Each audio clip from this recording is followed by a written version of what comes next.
Well, first of all, it's your first time here. What do you think about the country, about the city? Cool, yeah, it's the first time we've been here. I don't know, it's a beautiful country. A little bit different than the other European places that I've been. But it's nice. It's real nice. The people seem cool. Seems real cultural here. Did you know anything about us before you came here? All I remember is when there was the war going on that I was hoping I wouldn't get sent here when I was in the military. You know, that was all I remember. That was a long time ago. Yeah, it was. Well, let's go to the music stuff. Can you tell me why the name First Blood?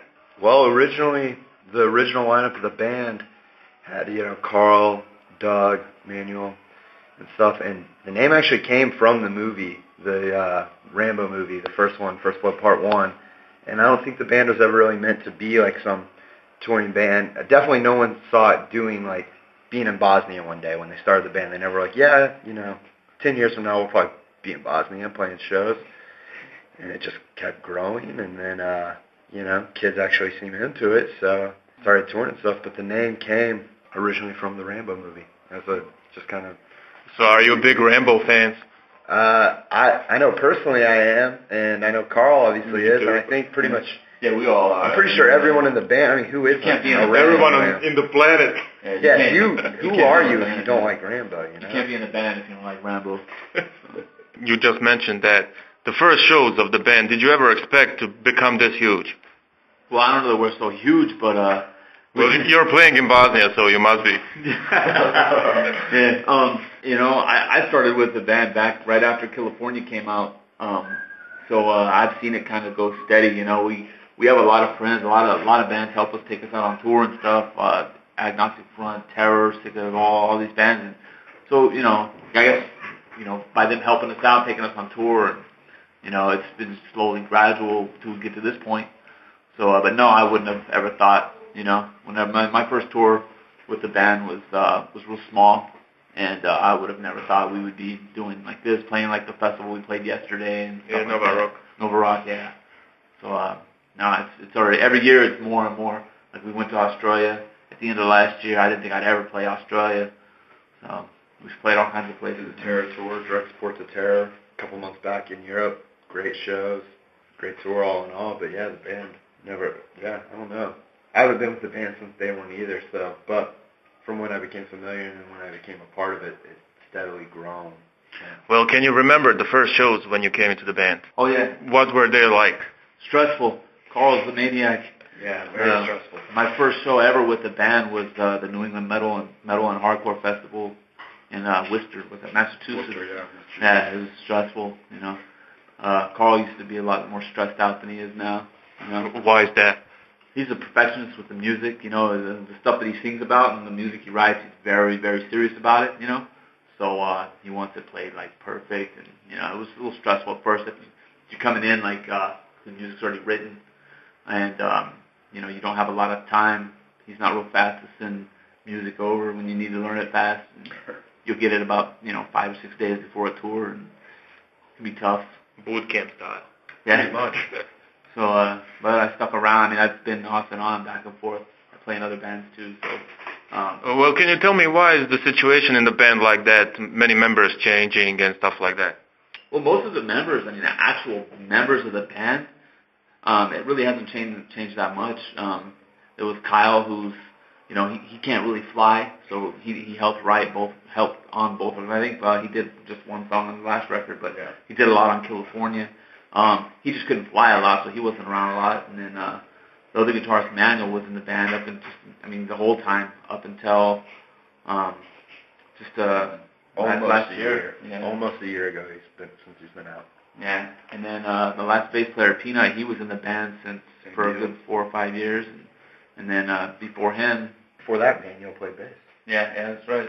So the original, there hasn't been as many actual band members as it would seem, but there is a lot of guys that have jobs and stuff like that can't do every tour. And there's been a lot of fill-ins for tours, but actual band members, there really hasn't been that many changes. Well, for you, is this your day job? Is this the way you make money to support your family, to live? No, I have a normal job back home in Las Vegas. I'm on most of the tours now. So. Well, how do you manage those two lifestyles? Well, the money that I make in the band is pretty much the same as what I make at home. So as long as my work lets me go, they just let me. I've been doing this for years, so as long as they let me go, I do it. But it's not easy to do them both. You gotta do a lot of sacrifice. You gotta be away from home a lot. I gotta have people take care of all my stuff back home when I'm gone. But if you love doing it, if you're doing it for the right reasons, then you just make it just happens on its own because you want to do it. Well, why did you choose hardcore music? Why music in general? I don't have any choice. I mean, that's just what's in my blood to do. That's just the music that I was drawn to. That's what makes me want to play music at all. I mean, if I was doing it to make money, I would have played a different kind of music to begin with, and definitely by now I would have tried to switch and play something that the new trends come up or whatever. I guess if you're doing it for money, you got to try to follow what's happening. Trends, yeah. And so I don't have any choice if this is what inspires me to play. For you? I'd say same thing kind of with hardcore. I was into like punk rock a lot when I was younger, and I liked it and everything, but something about it I didn't really connect with totally on, and then I found out about hardcore. It's kind of like the same thing as he said. It's like it's in my blood, man. It shows me. I didn't ever. And it's like, yeah, nobody's getting rich or becoming famous in a hardcore band. You got to do it because you love it. And we're out here in Europe right now for 2 months. Everyone's away from their family. Fiancés, wives, girlfriends, whatever. And the only way you're going to do that is if you really, feel the sacrifice is worth it. You love it enough. And I do, as well as everyone else in the band, obviously, because we're out here in Bosnia now. Can you tell me something about the state of hardcore in the States nowadays? I think that it's actually in a pretty good place. There's a lot of good young hardcore bands starting. It's kind of coming back around, I think. There for a couple of years, maybe it wasn't doing so hot, but a lot of the older bands have been able to stay, and there's a ton of new bands out in the States, that I'm sure some people in Europe haven't even found out about yet, but... Well, who should we look out for? Suburban Scum, Dead End Path, Backtrack was on that territory, good young hardcore band. Pretty much like all the Reaper record stuff, and then Crusader. I sing in this other band called Crusader. Bobby plays in another band with our guitar player Phil. That will be my next question. Called Cold Existence, and they're on Filled with Hate Records out here in Europe. So we've got Krause Turrent, it's a good band to look for. Domestic War. I mean, there's all those. If you're into it, if you want to find it, if you want to find the band enough, you'll find the bands. They all come out. We all come out. Come out here to play. So. Well, tell me about those other bands you're in. Well, just Cold Existence is the only other band I play in. I started that band just basically because I wanted to have a band where there was no pressure from a label or from anything to go do, any specific stuff. So do whatever you want. We do whatever we want. We tour when we want. We did Europe last year, and it was fucking great. And then we haven't done nothing else. We play a Scarhead show. We play an Agnostic Front show.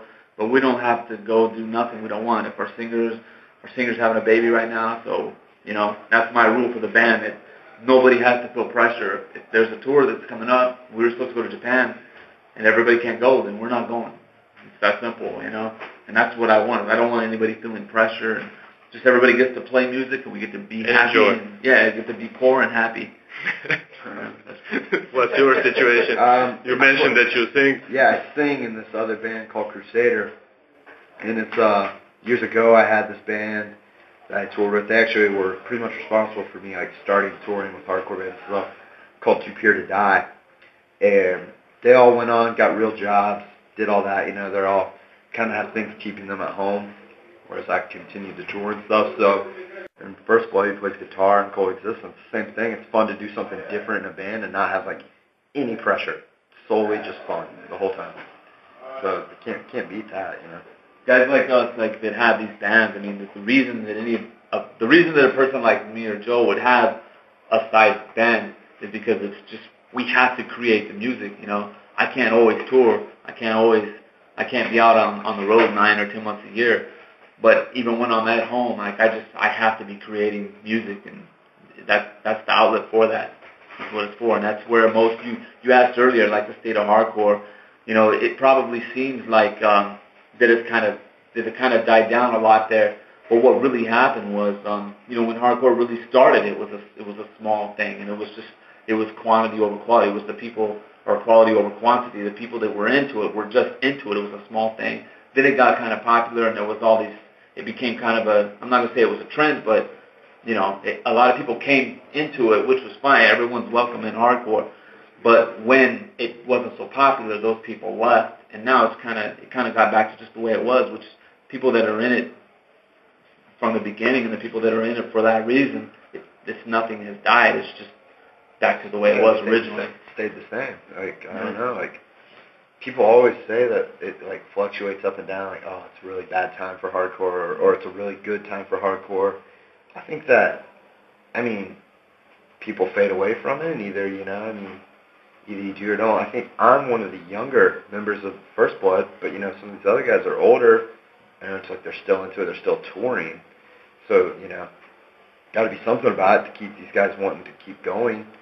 And I think it is. There's a lot of new young bands that are good bands coming up, but I think it's, you know, it's always been a good thing. It's, you know, maybe it has gone back to more of an underground thing, whereas it was getting kind of big for a little bit, but I don't know. I think it's a positive thing. It's a good thing. I don't think it'll ever go away. It ain't gonna go away. Well, you know, it also another thing too that actually is actually benefiting hardcore, because here's the thing: the record label industry has totally changed now. People don't buy CDs like the way they used to.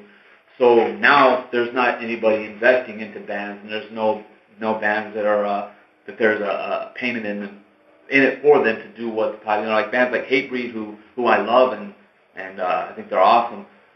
You know, they brought it kind of a mainstream, and that brought a lot of people into it. You know, with Jamie being on Headbangers Ball and stuff, that brought a bigger audience to hardcore. But when the money went away, those people that came in it at that time went away also. So bands like our bands, like other bands, and First Blood, you know, we're gonna keep doing it, even if we lose any kind of support. You know, we're still gonna come. When Cold Existence came out on tour to Europe last year with no tour band, we had nothing until we built it when we got here. You know, we're always gonna do it. You know, so it helps now that with things like YouTube and iTunes. You know, whereas before, like there was the record labels would decide what was able to be in the record stores and all that. Well, now the record stores don't matter anymore. Now it's YouTube and Facebook and MySpace, and you know, now for hardcore bands who have always been suppressed, you know, now our music is out more now than it ever was before. So. Well, you mentioned Hatebreed. What are the other bands that you listen to or like? Oh man, Terror is definitely one of my favorites. And not just in hardcore. Yeah, Marauder, who me and Phil actually both played in. I was in Marauder for a few years. I recorded the last record with them. Other than that, I don't know who else, man. Days of the New, yeah, I don't know, but you can probably know who that is. Like old acoustic band, you know. I love that kind of stuff. I don't know. What about you? Definitely Hatebreed, Terror, Ignite, AFI, Alice in Chains. You know, any stuff like that, man. 90s alternative in general. Gin Blossoms, Goo Goo Dolls, love that stuff. The Verve Pipe. Sure. I mean, but then it's like, what got me into it a lot when I was younger was like Obituary, Sepultura, you know, all that stuff, you know, Metallica, all of that, you know. Well, if you mention Fear Factory, then you're definitely my man. That's your stuff? What's up? Cool. But yeah, I mean, I don't know. I like a lot of hardcore, but then, you know, you play hardcore every night, you find yourself not really listening to it a whole lot, you know? You kind of, like, if I jump in the car, I don't put on hardcore. I put on, like, some Alice in Chains, something like that, you know what I mean? Like, something I can chill out to and just relax to. Misfits, one of my favorite bands ever. Face to Face, Pennywise, stuff like that. That's like what I grew up on, you know. So and you don't forget about that stuff, and I don't know. That's for me though. Can you tell me something about your future plans with First Blood? We're just going to keep playing, man. Keep getting the messages out for whoever's there to hear it. Whoever is interested, whoever wants to follow, or whoever wants to just come out just because of the music. They like the music. As long as there's a message to put out, I think First Blood's going to keep playing, no matter how big or small it gets for us. I mean, you know. Why was the wait for the second album so big? It was difficult writing the record for Carl, and I think that this was also during that time with the transition of the record labels and stuff. There probably wasn't a good amount of money to be spent on it, so a lot of it was kind of DIY, the recording and everything. But the main reason, knowing Carl, I would say the main reason is because he wasn't going to put it out until it was exactly the way he wanted it. Yeah, you mentioned he was a perfectionist. He's a perfectionist, you know, but that's why the band is the way it is, you know. You won't ever hear First Blood put something out that is there's not a real. It hasn't been gone over a million times already. The lyrics, the music, you know. Otherwise, he just won't put it out. What do you expect for tonight's show? You know, it's my first time in Bosnia. First time ever playing here then, obviously. And either way, I'm stoked to be in Bosnia with you know, because of a hardcore band playing a show. I never thought that would happen, ever. You could have told me that 5 years ago, and I would never believed you. So, I mean, I'm stoked. And, I mean, from what I've been told today, it seems like there's a strong following for hardcore in general here. And yeah, people from all over the country are coming. For tonight's show? Wow. Yeah, I mean, he said he expected a good crowd, and it's like, whether there be fucking 20 people or 2,000 people, I mean, the kids are into it. That's what makes the show. That's hardcore. Yeah, I mean, yeah. There could be 5 kids in there. If they're all losing their minds, then it was worth it, you know? And if not, we still got to come to Bosnia, so it was worth it anyways. So. Well, can we expect you again in the future? Yeah, definitely. I mean, even though if tonight sucks. I mean, it depends on what you think. So if we get 30 kids in there, then we'll be back. I mean, if there's a demand, if there's a need for us to come, and we drove today, I think 15 hours to get here. Yeah, you were in Austria. Yeah, so as long as we can come through and break even on the money that it costs to come here, and at least get most of that back, we'll be back. You know, if the kids, there's 30 kids. Glad to have you. Yeah, if there's 20, 30 kids here tonight, then we'll hope that it'll be 40 or 50 next time. And if not, you know, the same ones come back. They want us to, we'll come back. And there's no set number to how many people we need for it to be cool. It just depends on who's here, and if they like it, and if they're into it, then if the atmosphere is right. Yeah, we'll be back, man. Yeah, no question about the band coming back, I'd say. Is it because of the food or? It was good. We had some potato dish things. Yeah, the pie. Yeah, it was good. Different, but it was real good.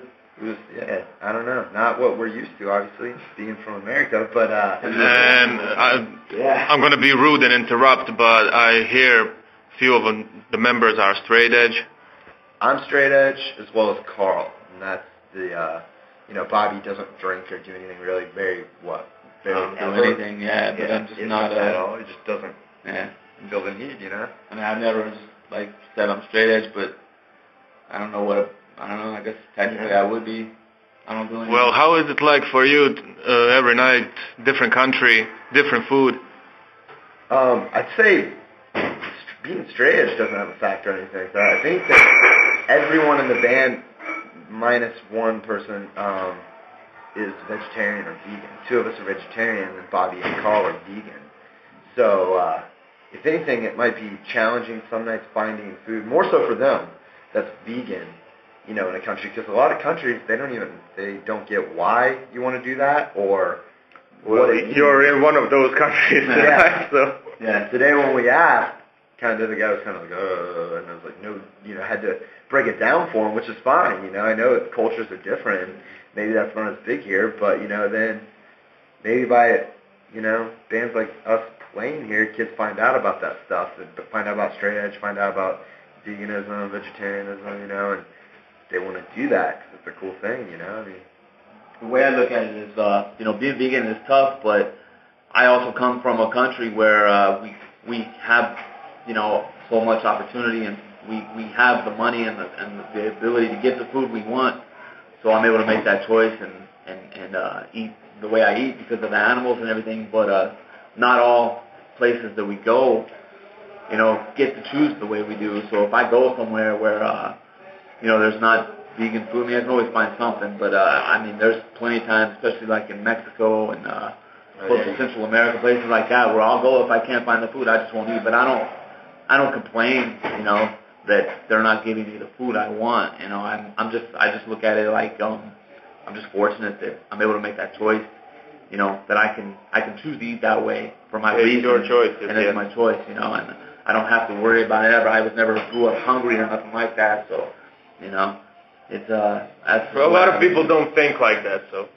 It's very true. A lot of people are unappreciative of anything they have, and they go places and they just expect everyone to cater to them, but we're not those type of people.